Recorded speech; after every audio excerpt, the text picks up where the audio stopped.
sila, tapos ganito yan, ganyan yan. Alam niyo ba ganito, gano'n, gano'n.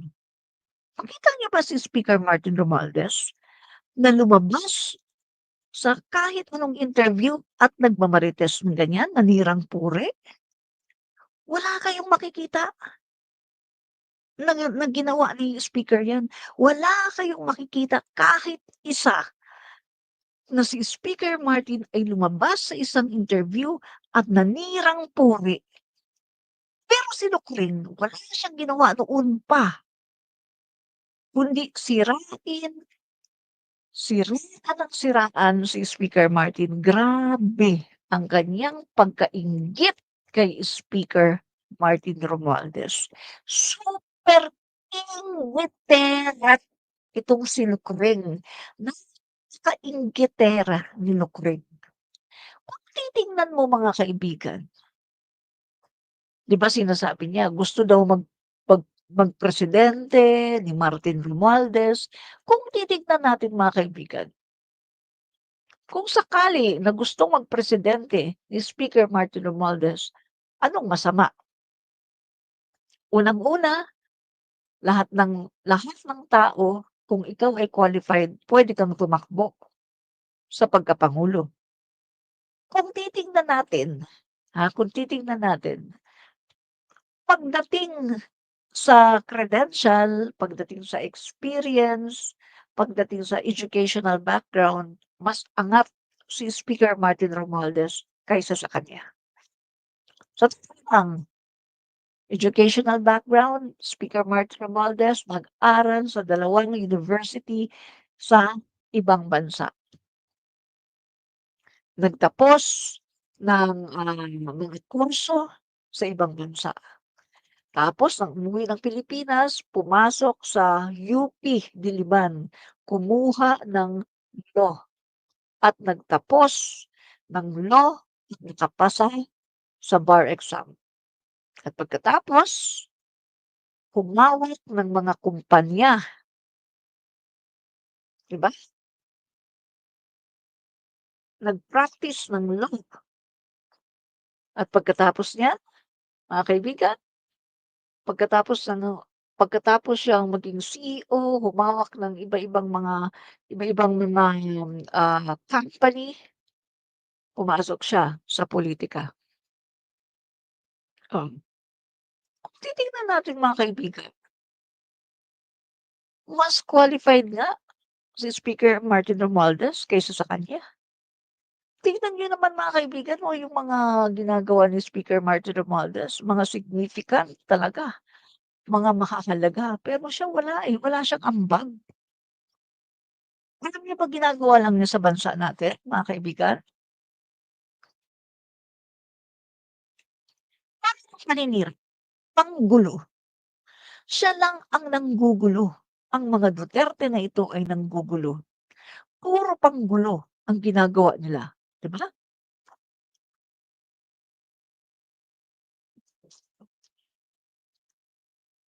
Ang sabi ni Amir Luzon, "Sayang po si BP, sana hindi niya inuuna yung mga ganyang bagay. Maging inspirasyon po sana natin siya lalo na sa mga Pilipino para naman maipagmalaki ko siya na ayan ang BP namin may respeto." Correct, 'di ba? Sana hindi niya inuuna yung pagmamarites. Sana hindi niya inuuna ang paninirang puri. Sana nagtatrabaho siya. Kasi biruin niyo guys, ang pangulo natin, subsob sa pagtatrabaho. Ang pangulo natin naglalagari sa pagtatrabaho. Habang si Lucreng naglalagari din sa paninirang puri. Kung ang pangulo natin naglalagari sa pagtatrabaho, ginagawa ang lahat para mapaangat ang buhay ng mga Pilipino, si Lucreng naman naglalagari din sa paninirang puri. Halos hindi na natutulog sa kaiisip kung paano niya sisirain si PBBM at ang Marcos administration. Halos hindi na siya natutulog sa pag-iisip kung paano niya sisirain ang gobyerno at ang ating pangulo.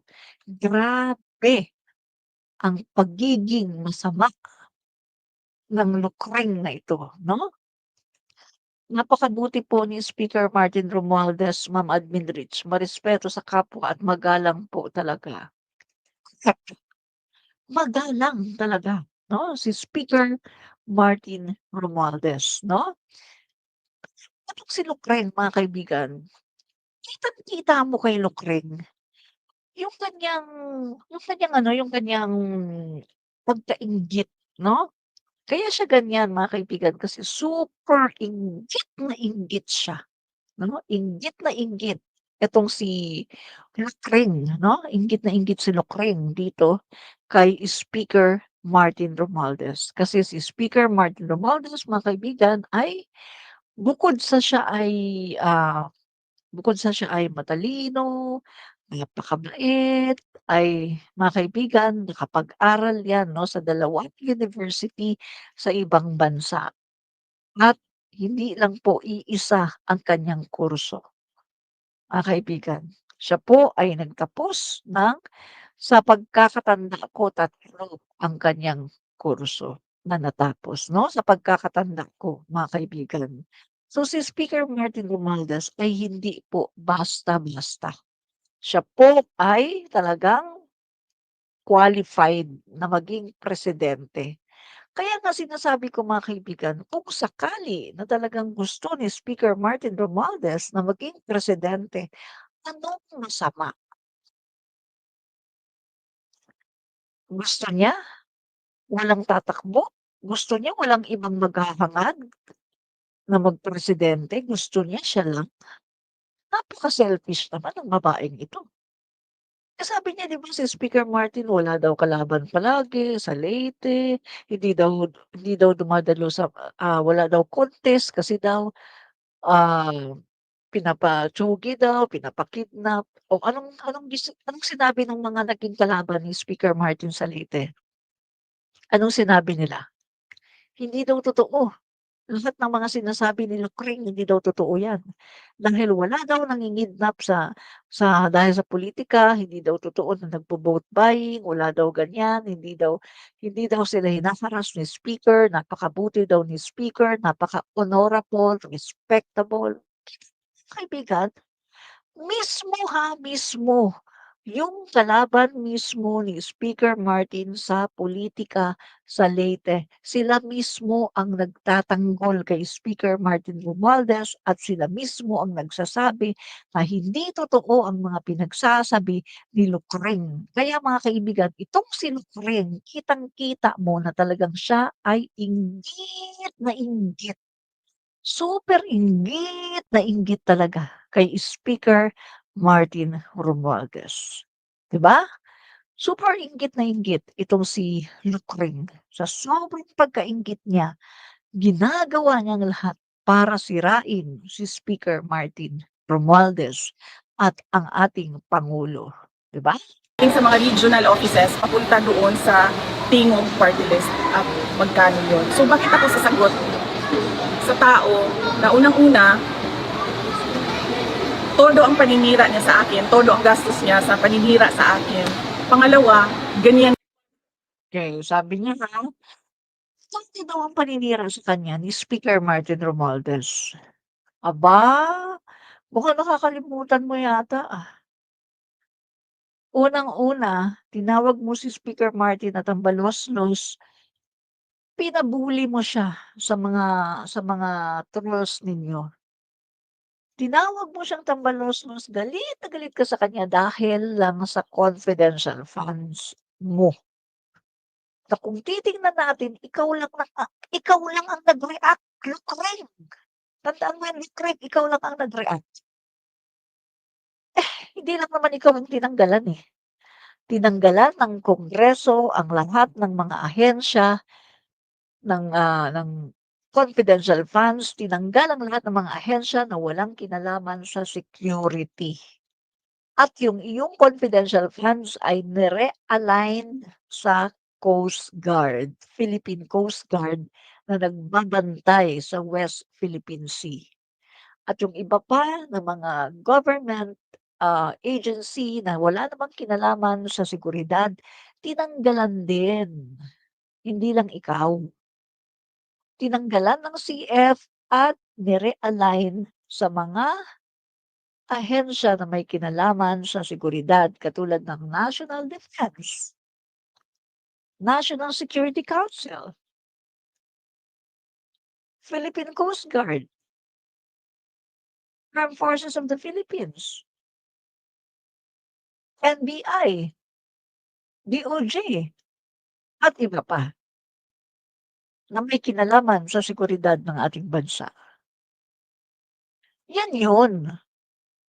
Alam mo sa lahat ng mga ahensya na na walang kinalaman sa seguridad ng bansa, sa lahat ng mga ahensya na tinanggalan ng confidential funds, ikaw lang ang maingay, ikaw lang ang nag-react ng gusto. Kasi nga umaasa ka sa confidential funds. Mahilig kasi kayo sa confidential funds dahil ang confidential funds ginagamit ninyo sa inyong mga pagnanakaw, 'di ba?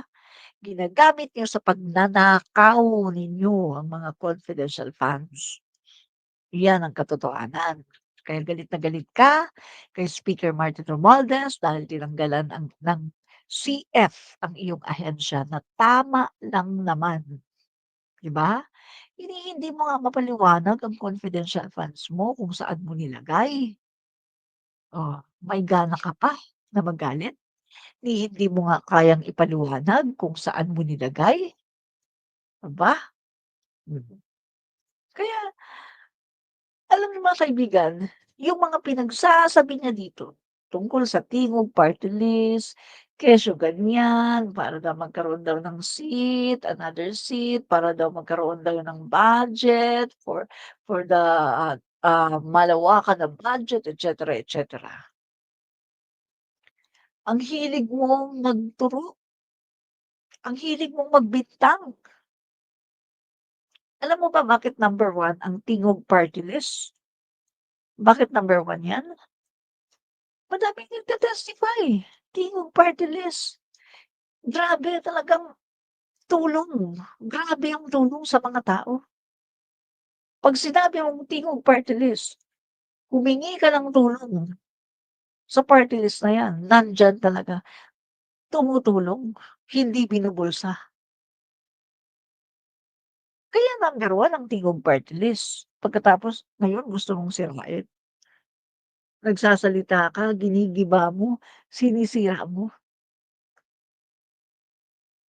Oh, halimbawa totoo na party list 'yan ni Speaker Martin Romualdez. May masama ba dun? Walang masama dun. Dahil ang pera nakakarating sa taong bayan, tinutulong sa taong bayan. Ang masama, yung ginawa ninyo ng tatay mo sa panahon ng tatay mo na hindi nakakarating ang mga tulong sa tao. Iilang tao lang ang nagsiyaman sa panahon ng tatay mo at yun ang kanyang mga cabinet members, yun yung mga tao na malalapit sa kanya. Pero ang mga Pilipino, anong nangyari? Ni ayuda, wala. Ni singkong duleng, wala. 'Di ba? Kaya Lukreng, magtigil ka. Wala nang maniniwala sa'yo Lukreng, 'di ba? Ang sabi nga nila, ang galing-galing mo daw magsalita, galing-galing mo daw makidebate 'pag tungkol sa paninira. Pero 'pag tinanong ka about West Philippine Sea, kapag tinanong ka tungkol sa confidential funds mo, bigla kang tatahimik at ayaw mong sumagot. Kung sasagot ka man, ang ginagawa mo, nagbibintang ka. Alam mo, instead na ganyan ang gawin mo, yung iyong kadaldalan, yung iyong pagiging marites, sagutin mo na lang nasaan ang confidential funds mo, paano mo ginastos ang confidential funds mo. Yun na lang sagutin mo yung mga issue na binabato sa'yo, 'di ba? Kasi alam mo,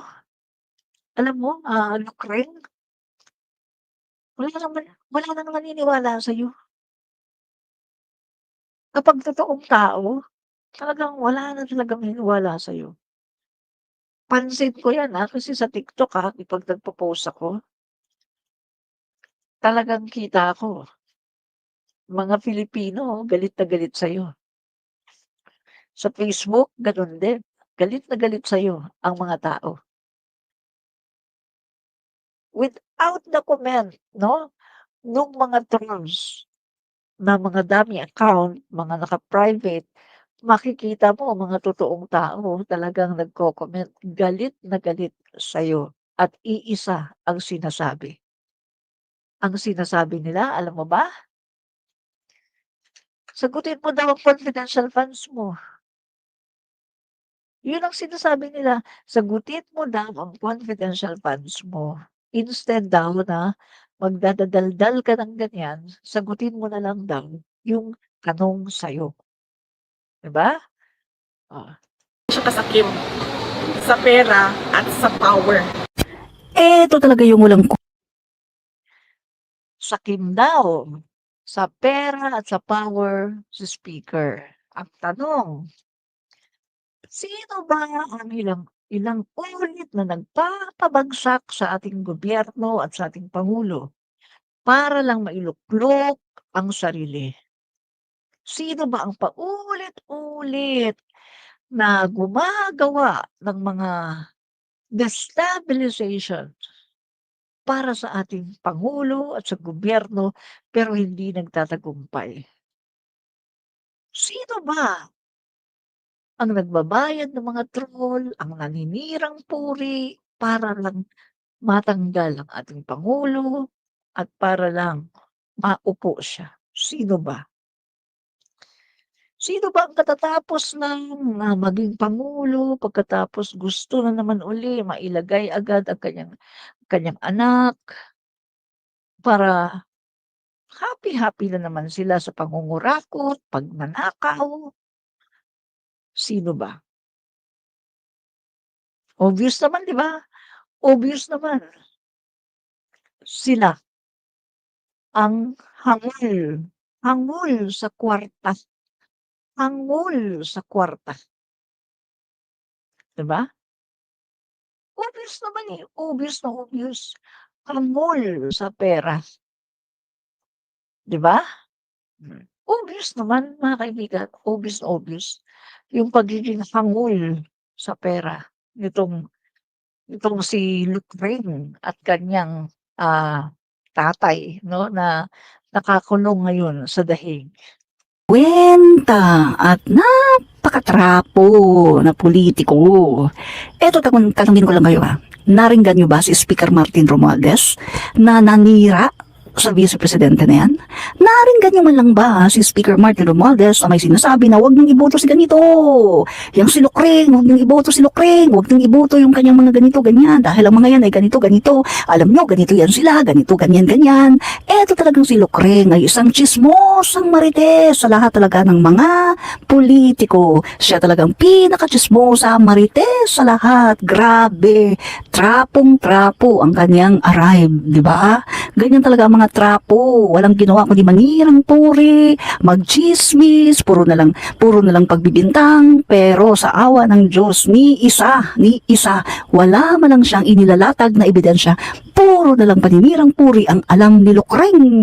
Kaya mga kaibigan, instead, yung kanyang mga kandidato ang huwag yung iboboto. Kasi, yung mga yan, yung kanyang mga kandidato, kapag sila ay nahalal, walang gagawin yan kundi ipagtanggol si Lucreng at ang kanyang mga angkan. No? So, huwag po boboto sa mga kandidato ni Lucreng. Real talk.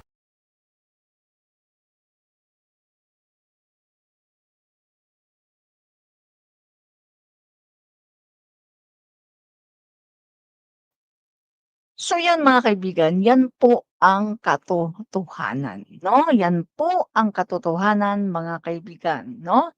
Etong si Lucreng mga kaibigan, si Lucreng ay talaga naman mga kaibigan, 'no? Si Lucreng po ay hangul, hangul na hangul sa kwarta, hangul sa kwarta si Lucreng mga kaibigan, 'no? At talaga namang gusto na makabalik ulit 'no sa kapangyarihan 'no si Lucreng mga kaibigan 'no. Uy, may isang kamote na DD sheet na nandito. Ang sabi ng kamote na DD sheet, KOJC, INC, Muslim, are Catholic, nagkaisa na. Puro mga addictus na lang ang naniniwala sa inyo. Ay naku, nagsalita ang 1%. Alam mo ba, 1% na lang kayo, 1% na lang kayo. Kaya nga 'di ba dito na lang kayo, bumabawi sa social media. Paramihan ng trolls, gumagana ang pera ng pogo ninyo, ng inyong mga drug smuggling ninyo, gumagana yung pera ng inyong China, gumagana ang pera ng inyong mga Dutertards, gumagana ang pera ng inyong mga Alipores, 1% na lang kayo. Hindi na kayo makakapagpanalo ng kandidato, 'di ba? Kasi 1% na lang kayo. Kaya eto sasabihin ko sa inyo, sasabihin ko sa inyo, balita galing sa aking puting loro, kinakausap na ng inyong kampo ang, kanilang magagapang para ipanalo ang inyong kandidato. Kasi 1% na lang kayo, 'di ba? Yun ang katotohanan, 1% na lang kayo. Sabi naman ni Amir Ruzul, busy po si Speaker Ma'am Admin Rich. Correct, Amir Ruzul. Busy si Speaker Martin Romualdez, no? Super busy. Hindi po katulad ni Lutria na wala pong ginawa kundi manirang puri, magmarites, at walang ginawa kundi magsalita ng mga katarantaduhan niya, ng mga, magsalita ng mga kawalang ano mga kaibigan 'no, magsalita ng nonsense, 'yan po si Lucrey 'no. Oops Ma'am Adminrich, huwag patulan DDS po kasi po ang pikon high blood, 'yan. So, paminsan-minsan kailangan natin patulan ang mga DDS kasi alam niyo yung mga DDS kasi, ano sila, yung mga tala-tala, yun bang bubok, yun bang hindi nagve-verify. Merong mga nakitang balita, narinig na balita, yun pala AI, yun pala mga fake news, naniniwala sila kasi sila yung mga bugok at hindi sila nagve-verify. Yung iba diyan, may mga professional kuno, pero bugok, 'no? Naniniwala kaagad sa mga sabi-sabi, sa mga balita na naririnig nila, pero hindi sila nagve-verify, 'no? So mga kaibigan, yan po ang katotohanan sa mga DDS. Sila po ay mga tala-tala, sila po ay mga bubik, 'no? Sorry, pero totoo naman, bubok naman talaga kayo, mga tala-tala.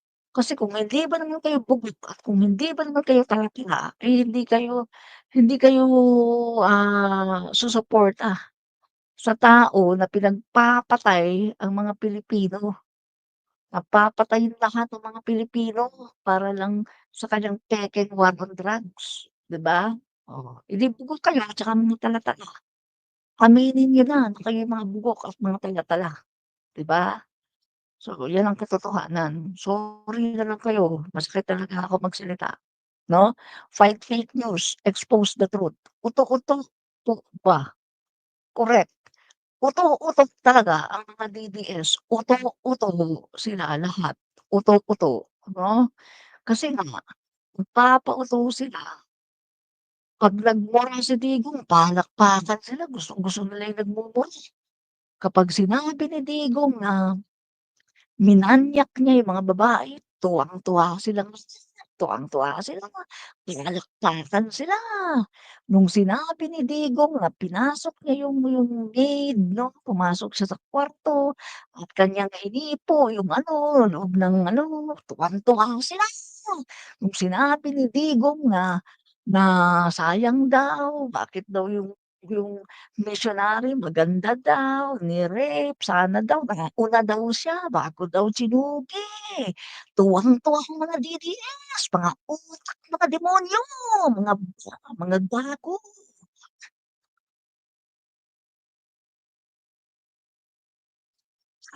Mga utak, demonyo, mga gago, mga hayop na DDS, palibhasa mga bangan. Yung nagpe-fentanyl, umamin, self-confessed addict yung tatay nila, nagfe-fentanyl, addictus at pagkatapos self-confessed na magme-Mary Jane. Grabe mga kaibigan, pero tuwang-tuwa ang mga DDS kahit alam nila na addict ang kanilang tatay, tuwang-tuwa sila dun.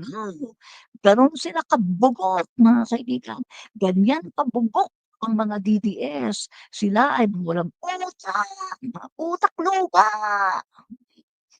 Tama talaga yung sinabi ni Yolo, mga DDS utak luga, mga DDS mga tala-tala, mga tanga, mga bugok, mga gago.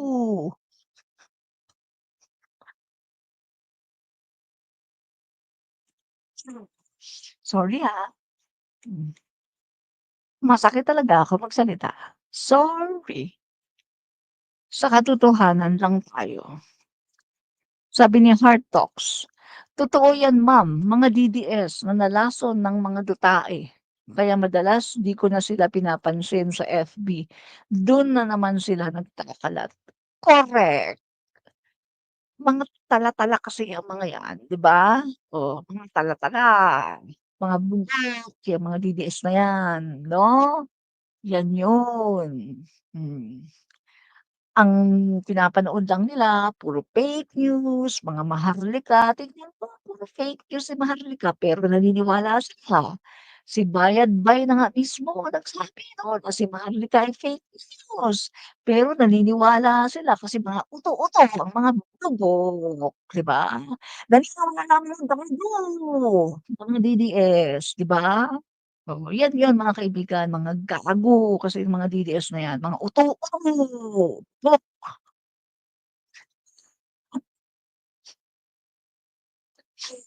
Mga kaibigan, siguro dapat na ako magpahinga at matulog bago pa ako ma-high blood sa mga DDS, sa mga bugbog na mga uto-uto, mga gago. Bye! Panahon ni Digong Ayuda Binulsa, Zenica Niete, tumpak, tama ka diyan, Zenica Niete. Panahon ni Digong binulsa ang ayuda. Sabi ko nga sa inyo 'di ba? Ako, nawalan ako ng trabaho, ni-lockdown ni Digong, ni isang singko, hindi man lang niya kami binigyan, ni piso wala. Sino ang binibigyan nun? Pinipili nila, piling-pili. Yung mga binibigyan nila, yung mga kaalyado nila at yung mga malalakas sa kanila, palakasan. Sila-sila lang ang nagkakamal ng pera. Kaya maraming tao namamalimos. Oh, anong sabi ni Digong? Mahirap kayo, bahala kayo, mamatay kayo sa gutom. Yan ang sabi ni Digong. Oh, 'di ba? Ganyan po siya ka-inutil, inutil, inutil, inutil, inutil, inutil, inutil, inutil.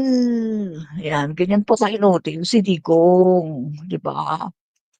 Inutil, inutil, inutil, si Digong ay isang inutil. Inutil po siya, wala tayong magagawa. Inutil siya, 'no? Gano'n talaga, kapag inutil, hmm, 'di ba? Inutil,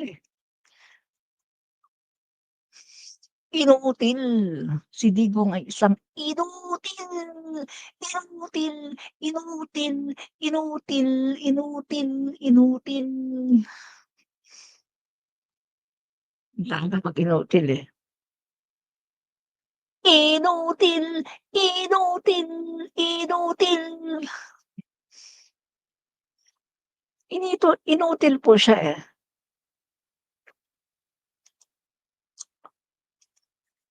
Eto ang yun yung dumating sa illegal na droga. ayan, oh, Ang tanan. Magandang araw. yan. Yang si ano, yang si Pulong, yan, hindi nagpapakita ng tattoo. Ah, sabi nga 'di ba, madali lang naman magpakita ng tattoo, pero hindi niya ginagawa kasi ang sabi po ni Trillanes, kinumpirma sa kanya ng isang bansa 'no, na ito daw si Pulong Duterte ay member ng Chinese Triad na sangkot sa illegal na mga substances. Yan po yan mga kaibigan. So sila po ay hindi lang basta gumagamit kundi big time na pusher. Mga pusher yan, mga big time yan sila, mga kaibigan. Sila talaga yan. Kita mo takot sila kay Trillanes. 'Pag may sinasabi si Trillanes, hindi nila pinapalagan, hindi sila pumapayag at dina-divert nila ang atensyon kasi takot sila kay Trillanes. Kita mo, oh, sabi ni Trillanes, oh, magpirma kayo ng waiver. Ipakita ang bank accounts. Kasi yung bank accounts na yan, diyan nilalagak ni Sammy Uy na isang drug lord. Diyan nilalagak yung mga pera. Binibigyan, no? Sina Pulong, sina Mans, itong si Sara, itong si Duterte. Pati yung ano, si Hanelet, yan, binibigyan, no? Si Baste, binibigyan sila monthly, meron silang payola from Sammy Oy na isang drug lord. O anong ginawa ni Duterte? O, naggalit-galitan. Eh guys, kung hindi totoo yun, napakadali lang. O sige, o, pirma ako ng waiver. Napakadali lang, di ba? Katulad ng ginawa ni Trillanes. Pumirma siya ng waiver na ipakita ang lahat ng kanyang mga bank accounts. Anong nangyari? Napahiya si Duterte, di ba? At anong nangyari? Anong ginawa ni Duterte? Umamin na siya daw ay nag-imbento ng bank accounts.